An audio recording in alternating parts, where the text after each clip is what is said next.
Understand this. There's not one of us who are saved, not a Christian father or mother or a Christian grandparent, that would not die in place of their children or their grandchildren. It is the penultimate form of love called storge in Greek.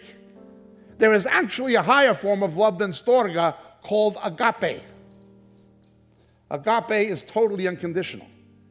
You must be spiritually empowered or supernaturally empowered to agape. There's actually one place in the New Testament where somebody could be so wicked they were demonically empowered to love evil unconditionally. But you must be supernaturally empowered to agape. While we were yet sinners, Christ died for us. There was no reason he should have done it. He chose to do it. It's just completely unconditional. But you have to be spiritually empowered to agape. But people can storge. God created storge to teach us about himself.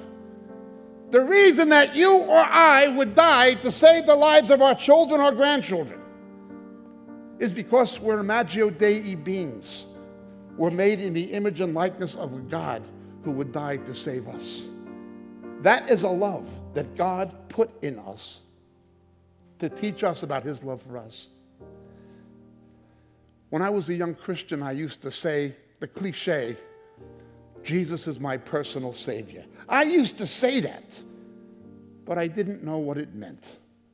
I only knew half of what it meant.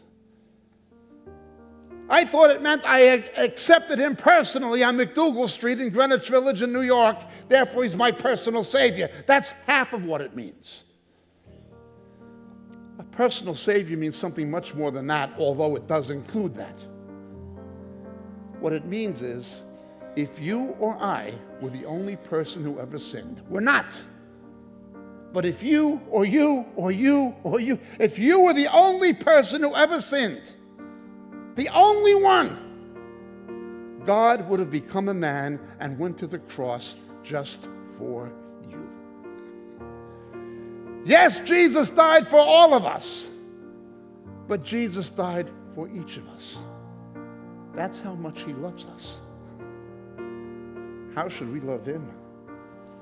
Just think of it. You're not the only person who ever sinned against God. Either am I. But even if we were, he would have went through the whole thing just for us.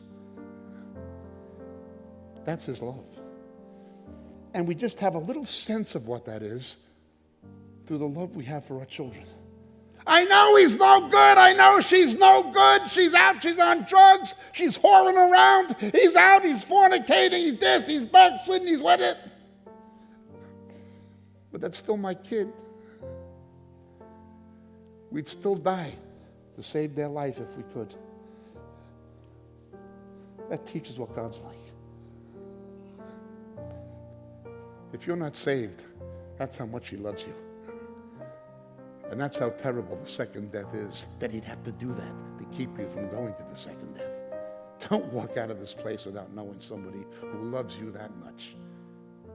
If you reject somebody who loves you that much, you must hate yourself.